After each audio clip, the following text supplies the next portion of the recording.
Les semaines et mois à venir seront mis à profit par les FAMA et leurs chefs pour mieux affiner les stratégies et galvaniser les troupes pour la victoire finale.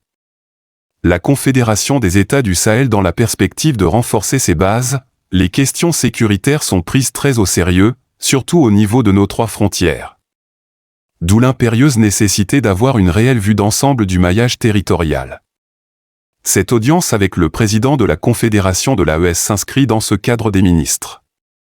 Et le partenaire russe sont venus présenter les projets d'envergure pour l'avenir sécuritaire de l'espace AES. Notre rencontre porte sur la nécessité de déployer 2 types de satellites. Le premier, c'est le satellite de communication qui va assurer l'Internet, la télévision et la radio.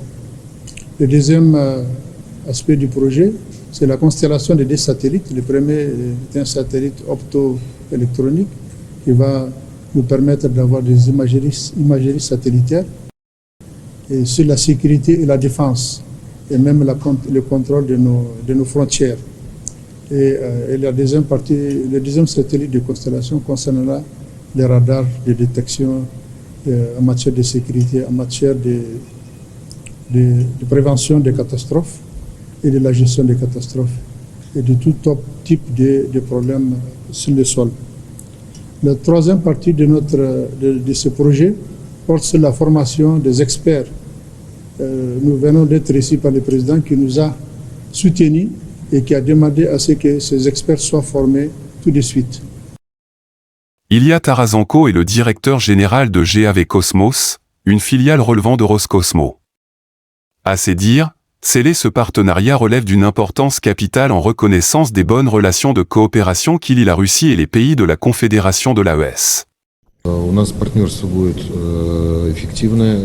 Évidemment, pour nous, c'est un partenariat extrêmement important et nous considérons que ce partenariat sera efficace parce qu'aujourd'hui, nous avons abordé les questions relatives au déploiement d'une constellation satellitaire qui va inclure un satellite de télécommunication et l'autre, le satellite de détection terrestre à distance. Et la particularité de ce projet réside en fait que ce projet sera réalisé dans le même temps aux intérêts des 3 États de l'Alliance des États du Sahel, ce qui va nous permettre de répondre aux 3 questions prioritaires.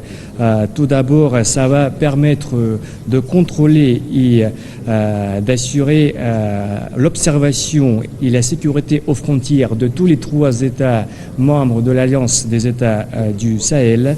Deuxièmement, ce projet va avoir un effet économique positif parce que ça va permettre et promouvoir l'évolution économique de tous les 3 États membres de l'Alliance grâce à l'utilisation des technologies spatiales. Et troisièmement, ça va simplifier le règlement des aspects financiers parce que ce projet sera réalisé aux intérêts des 3 États membres de l'Alliance dans le même temps. Roscosmos, pour rappel, a été créée en 1992. Elle est l'agence chargée de la mise en œuvre du programme spatial civil russe. Le partenariat entre la Confédération des États du Sahel et la Fédération de Russie prend une nouvelle dimension avec le projet de satellite de télécommunication. Le ministre de l'économie et des finances du Mali, les ministres en charge de la communication du Niger et du Mali et celui en charge de l'enseignement supérieur, de la recherche et de l'innovation du Faso sont réunis pour discuter des contours de cet ambitieux projet avec le partenaire russe GAV Cosmos. Une souveraineté surtout dans le domaine de la communication, considérée par beaucoup comme la nouvelle révolution industrielle. Dans un monde où les besoins de communication augmentent d'année en année, ce projet structurant entre la Russie à travers la société GL Cosmos et les États confédérés du Sahel ouvre de nouvelles perspectives.